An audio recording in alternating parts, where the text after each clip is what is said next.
Welcome to WikiPodcast. Today we're wrapping up our philosophy series with a really deep dive into ethics and moral philosophy. Basically, we're exploring the fundamental principles guiding, well, right and wrong conduct. You shared the Wikipedia page on ethics, which is a great starting point, our mission, to unpack the core insights for you. Yeah, it's a rich topic. We've got a lot to cover, starting with just defining ethics, then moving into the major theories like how we decide what's right. We'll also touch on metaethics, the sort of philosophy about ethics and how these ideas actually get applied in the real world. Sounds good. Yeah? We should probably also mention related fields and, how ethical thinking developed over time. Absolutely. Should be some interesting aha moments along the way. Okay, so let's start right at the beginning. We use the word ethics all the time. But what does it really mean, philosophically speaking? Well, at its core, ethics, or moral philosophy, as it's also called, is the philosophical study of moral stuff, moral phenomena. It really digs into those normative questions, what people ought to do, what behavior is actually morally right.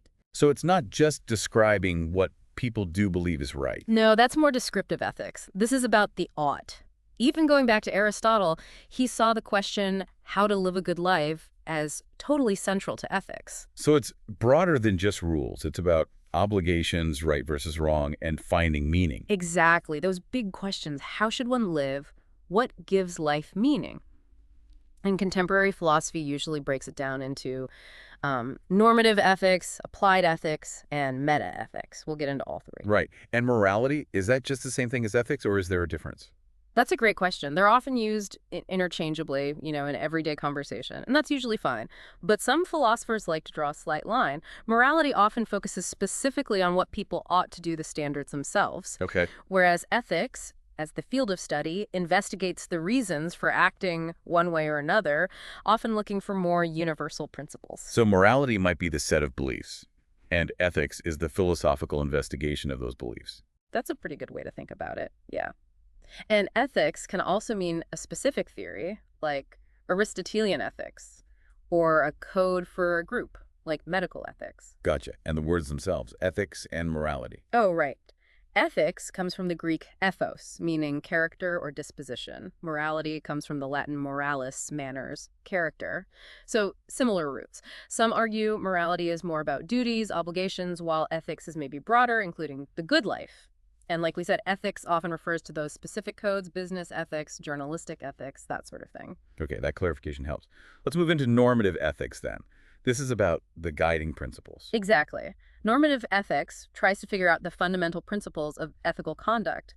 It asks, how should we live? How should people act? The goal is often to find universal principles for right and wrong. So it's prescriptive, telling us how we should be. Precisely. Not just describing what people do. Remember, that's descriptive ethics. And these normative theories might offer one single principle or maybe a set of rules. Which can sometimes clash, right? Leading to dilemmas. Absolutely. That's where things get tricky. The Wikipedia source points to three really influential schools of thought here: consequentialism, deontology, and virtue ethics. And they can overlap sometimes, but have different reasons for why something is right. You got it. They might agree on the action, but the why can be totally different. Okay, let's tackle consequentialism first. As the name suggests, it's all about consequences. That's the core idea. Consequentialism holds that the morality of an act depends entirely on its consequences or outcomes. An action is right if and only if it produces the best overall future results compared to other possible actions. So you figure out what's good first, and then right is whatever gets you the most good. Exactly. Utilitarianism is the classic example. It says happiness or pleasure is the ultimate good, so the right action is the one that maximizes happiness for the greatest number. Does that mean the ends can justify the means then, if the overall consequence is good enough? That's a common critique, or at least a point of complexity. Consequentialists usually argue you have to consider all the consequences: direct, indirect, long-term, everything. Interestingly, the act itself usually isn't counted in the consequences, which some people find problematic. Right. And most versions are agent neutral. The good should be good for everyone, not just the person acting. Okay. And there are different flavors of consequentialism. Oh, definitely. You can evaluate acts themselves or motives or rules. You can argue about which consequences matter, how you measure them, happiness, desire, satisfaction, other things. You mentioned acts versus rules. What's the difference there? Act consequentialism versus rule consequentialism. Good question. Act consequentialism looks at each specific action.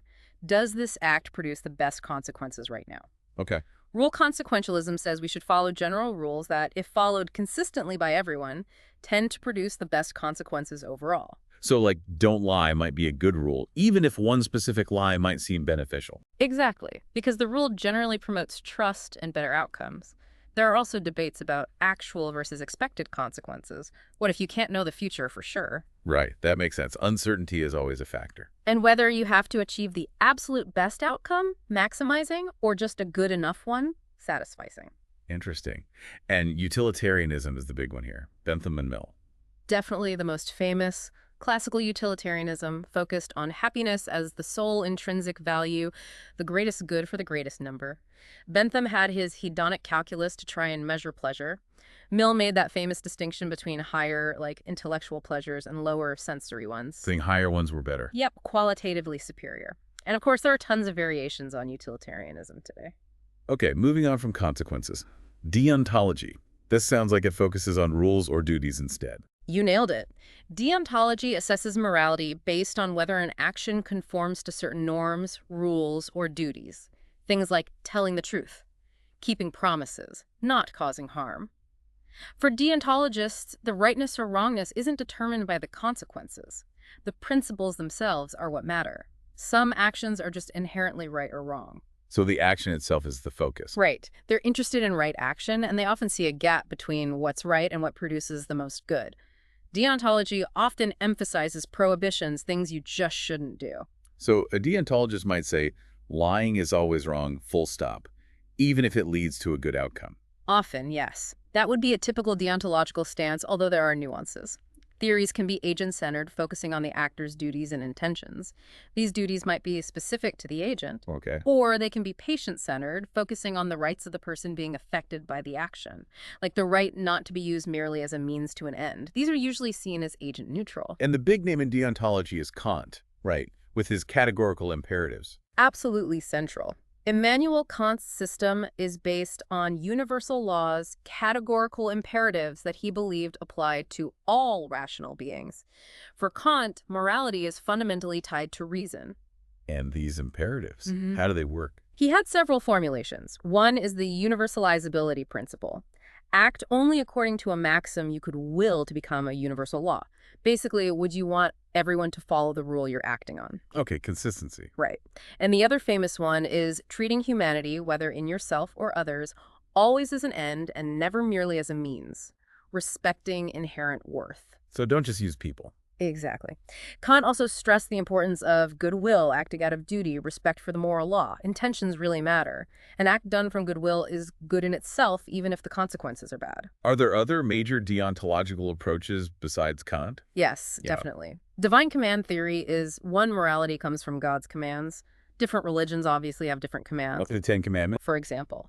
Then there's contractualism, the idea that morality is based on social contracts, agreements we make, implicitly or explicitly. Thinkers like Hobbes, Locke, Rousseau, Rawls worked in this area. What rational people would agree to.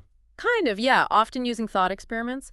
And there's also discourse ethics associated with Habermas. Moral norms are justified through rational dialogue and consensus under ideal conditions. Okay, so consequences, consequentialism, duties, deontology. What about the third one, virtue ethics? Virtue ethics shifts the focus again. It's less about rules or consequences of specific acts and more about the character of the person acting. It emphasizes virtues, positive character traits, like honesty, courage, compassion, fairness, and vices, their opposites. So it asks, what kind of person should I be? Exactly that. Virtues are seen as stable dispositions, ways of feeling, deciding, acting. You're committed to acting that way. But it's not just about having the virtue, right? You have to act on it. Precisely. Possessing virtues isn't enough. They have to be expressed in action. And a key concept here is practical wisdom. The Greek term is phronesis. Phronesis. Yeah, it's the ability to figure out the right thing to do in a particular situation, how to apply the virtues correctly, knowing when courage is needed versus recklessness, for example. Okay. Are there different types of virtue ethics? Yes. Eudaimonism is a major one, especially from ancient Greece. It links virtue directly to happiness or human flourishing eudaimonia. Virtues are potentials that lead to a good life when realized.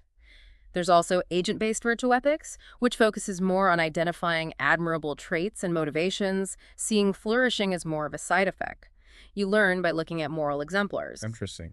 And there's the feminist ethics of care, which highlights virtues like compassion, empathy, and responsiveness to others within relationships as really central. And Aristotle is the big figure here, with the golden mean. Hugely influential. Aristotle saw virtue as a mean, a balance between two extremes, excess and deficiency. Courage is the mean between cowardice and rashness. Finding the sweet spot. Kind of, yeah. And living virtuously, for Aristotle, was the path to eudaimonia, that flourishing life.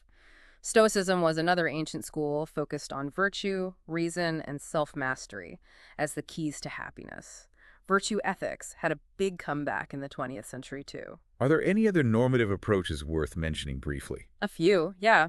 Pragmatist ethics focuses more on solving practical problems in context, sees morality as evolving, like a habit. Postmodern ethics is often skeptical of universal rules, emphasizes cultural relativity, and might see morality as arising in specific encounters. Yeah. Ethical egoism says people should act in their own self-interest, different from psychological egoism, which just says they do, often criticized, of course. Right. And naturally, all major religions have rich ethical traditions, focusing on different principles: duty, love, compassion, nonviolence, harmony, depending on the tradition. Okay, that's a good overview of the how should we act theories. Now, metaethics. This is where we get a little meta, asking questions about morality itself. Exactly. Metaethics steps back from what actions are right and asks more fundamental questions like, what is the nature of moral judgments? Do objective moral facts even exist? What does good or right actually mean? So it's looking at the assumptions behind normative ethics. Precisely. It's investigating the foundations, the meaning, the scope of moral concepts and values. It touches on ontology, what kind of being do moral values have? Semantics, what's the meaning of moral language? Epistemology, how can we know moral truths? Even psychology and anthropology. What are some basic concepts metaethics deals with? Well, that key distinction between normative statements, ought, and descriptive ones, concepts like duty, obligation, permission, good versus bad, and sometimes evil for intentions. It looks at the status of actions, motives, character traits, and ideas like supererogation, doing more than duty requires. Going above and beyond. Right. And moral responsibility, what makes us accountable, deserving of praise or blame, usually linked to capacity and control. One of the biggest debates seems to be realism versus relativism or nihilism. Is morality real or not? That's absolutely central. Moral realism says yes, there are objective moral facts independent of our minds or cultures. There's a real truth about right and wrong, often linked to universal principles. Disagreements just mean someone's wrong. Okay, so morality exists out there. Kind of, yeah. Moral relativism, on the other hand, says no, moral principles are human inventions. There's no objective right or wrong. It's all relative to a standpoint, a person, a culture, a historical period. Moral systems might serve social goals or just stem from emotions. And nihilism. Moral nihilism goes further and denies moral facts exist at all, objective or subjective. It claims the whole idea of morality is based on a mistake. Doesn't necessarily mean anything goes, but it rejects the validity of moral claims themselves. Within moral realism, you mentioned naturalism and non-naturalism. Yeah. If you are a moral realist, you then ask, what kind of facts are moral facts? Naturalism says their natural properties may be observable, maybe like scientific properties. Perhaps they can even be reduced to other natural properties, like causing pleasure or pain. So potentially explainable by science. Possibly, yeah. Non-naturalism disagrees. It says moral properties are real, but they are not natural properties. They're unique, non-natural, may be grasped through intuition. They often emphasize the ought quality, warning against defining good in purely natural terms, or deriving an ought from an is. This sounds related to cognitivism versus non-cognitivism. Is that about whether moral statements can be true or false? Exactly. Cognitivism is the view that moral statements like lying is wrong, express beliefs, and are truth-apt, meaning they can be true or false, like factual claims. This usually goes hand in hand with moral realism. The moral facts make the statements true or false. Although there's also error theory, which is cognitivist but nihilist. It says moral statements try to be true, but they're all false because there are no moral facts to make them true. Huh. Okay. And non-cognitivism? Non-cognitivism says moral statements don't express beliefs and aren't truth-apt. They do something else. Emotivism says they express emotions. Lying is wrong is like saying, boo, lying. Just expressing feelings. Pretty much. Prescriptivism says they're more like commands or recommendations. Lying is wrong means something like, don't lie. So how do we gain moral knowledge, according to metaethics, if it's even possible? That's moral epistemology. One view is foundationalism. Some moral beliefs are basic, self-justifying. Ethical intuitionism is a form of this. We have a special faculty, maybe, to directly grasp certain moral truths, like suffering is bad. Other foundationalists might focus on perceiving rightness or wrongness in specific situations. Okay. What's the alternative? Coherentism. It says there are no basic moral beliefs.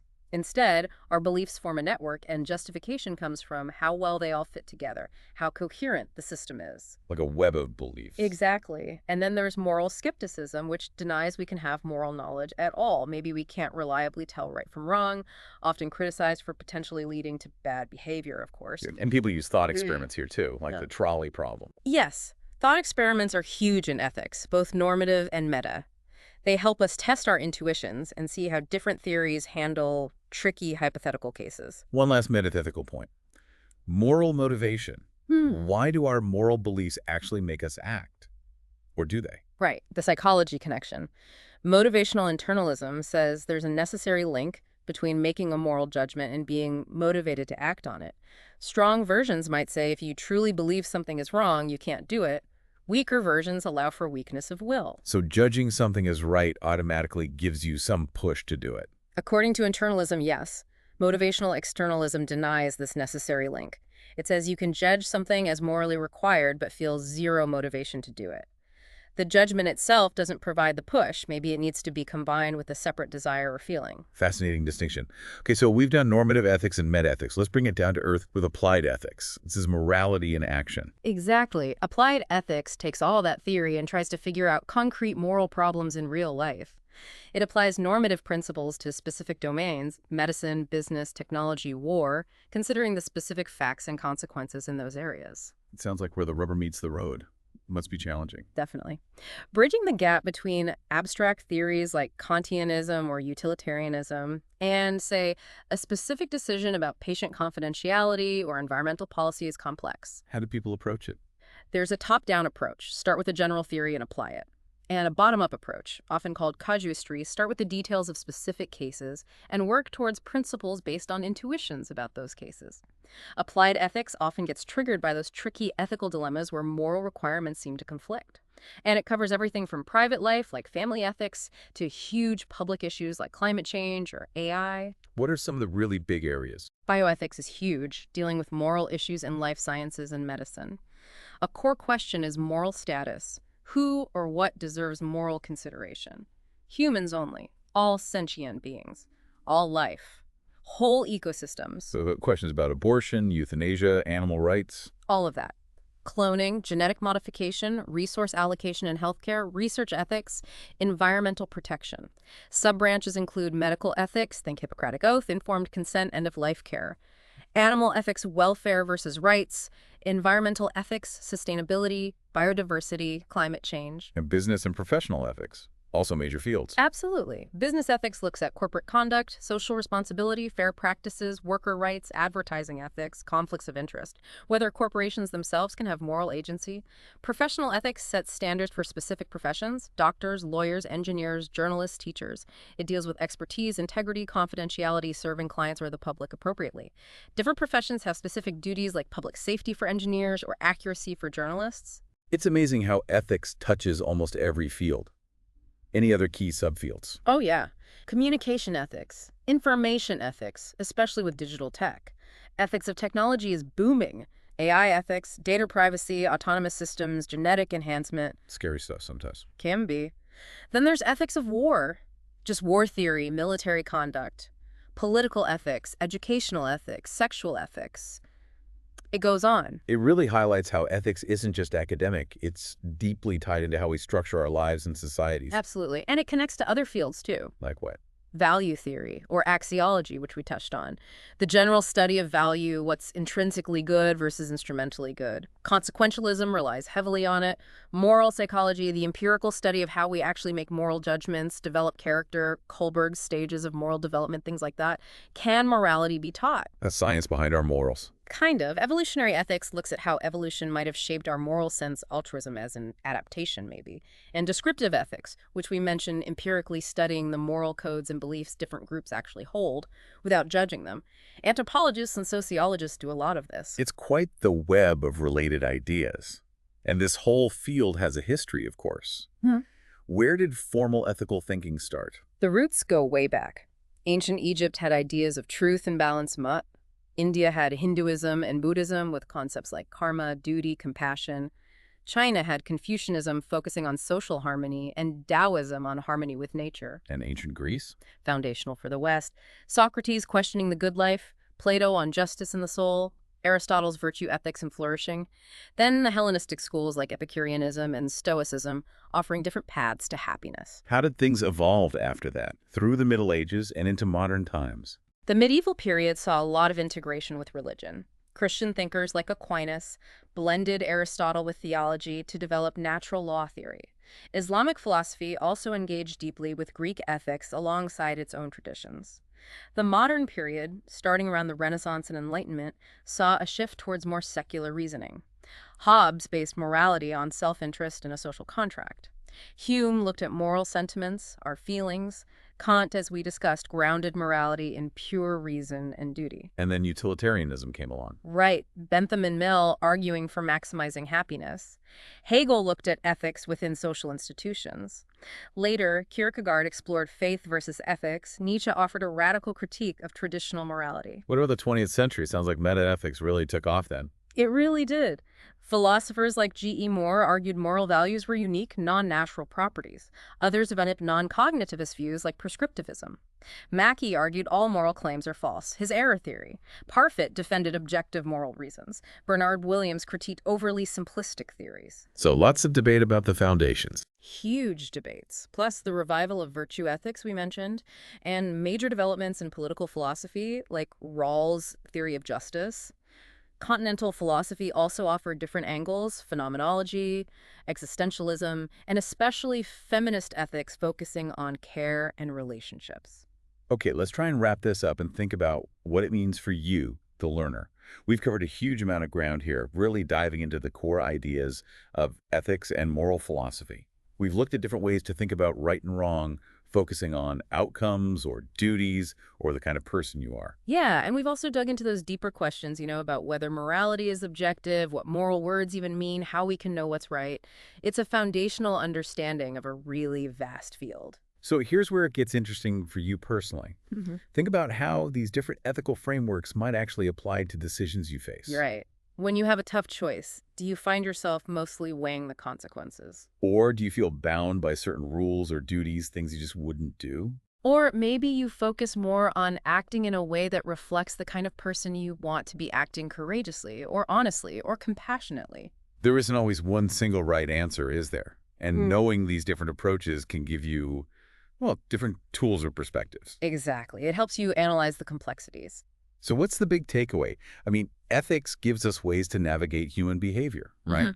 To strive for a better, more just life for ourselves and others. Definitely. And while we've gone deep today, it's still just scratching the surface. Hopefully this has sparked some curiosity for you to maybe look into specific dilemmas or read more about some of these thinkers. Yeah, absolutely. And maybe a final thought to leave you with, especially as we end this philosophy series. Our world is changing so fast. Technology, global connections, diverse viewpoints. How might our understanding and maybe our application of these fundamental ethical principles need to evolve to meet the challenges ahead? That's a really big question, something definitely worth thinking about. Thanks for listening. Write us in the comments your opinion on the episode and what other topics you would like us to talk about. Subscribe to the channel to help us reach more listeners. Thank you and have an amazing day.